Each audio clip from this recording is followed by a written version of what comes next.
Morning students, our first chapter is Changing Traits and Career in Physical Education. Physical education में हम अपना career किस तरीके से बना सकते हैं या अभी तक फिजिकल एजुकेशन में क्या क्या चेंजेस आए हैं, उन सब टॉपिक्स के बारे में या इसके बारे में हम इस चैप्टर में पढ़ेंगे। फिजिकल एजुकेशन को पुराने समय से ही इम्पोर्टेंट माना गया है। Even in India it was consider to be important part of Asian time. अलग अलग ऑथर्स ने अलग अलग डेफिनेशन दी है। There are many definition given by different authors. According H.C. Buck, physical education is the part of general education program.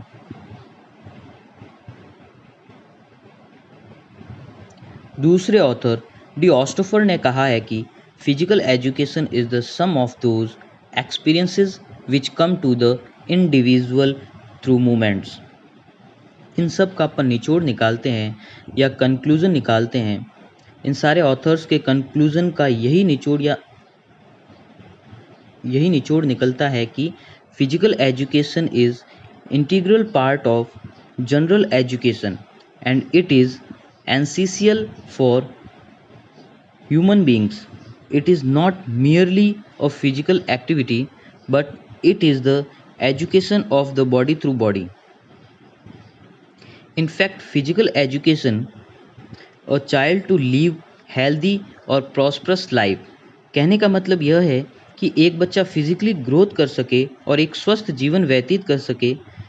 Finally it can be concluded that physical education not only helps in physical development but it also helps in mental, social and emotional development of in individual. Second exercise is 1.2 Aim and Objectives of Physical Education.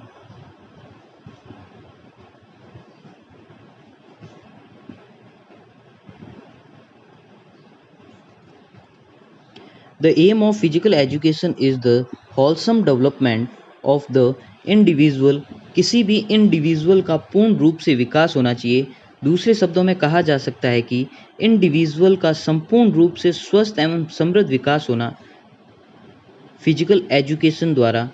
In general wholesome development of in individual, these the aim of physical education and these aim can be achieved step by step.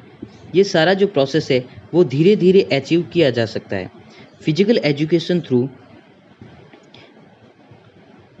these steps are called objectives. The aim is one but objectives may be many. कई authors ने कई objectives बताए हैं। जो main authors हैं जैसे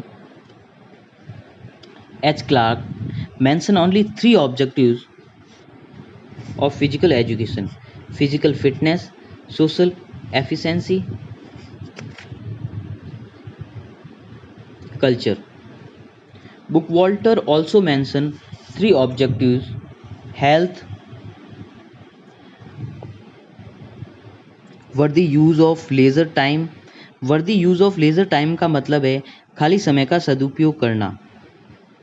third is ethical character. और अगर मोटे तौर पर देखा जाए तो मेन ऑब्जेक्टिव्स हैं जिनमें नंबर 1 है फिजिकल डेवलपमेंट, जिससे हमारा फिजिकली डेवलपमेंट होता है। Next is mentally development. Physical education से हमारा मेंटल डेवलपमेंट भी होता है। Social development, neuromuscular coordination, emotional development, development of health. Physical education के थ्रू या फिजिकल एजुकेशन को कंटिन्यू करने से हम इन सारे एम्स को प्राप्त कर सकते हैं। Thank you, have a nice day.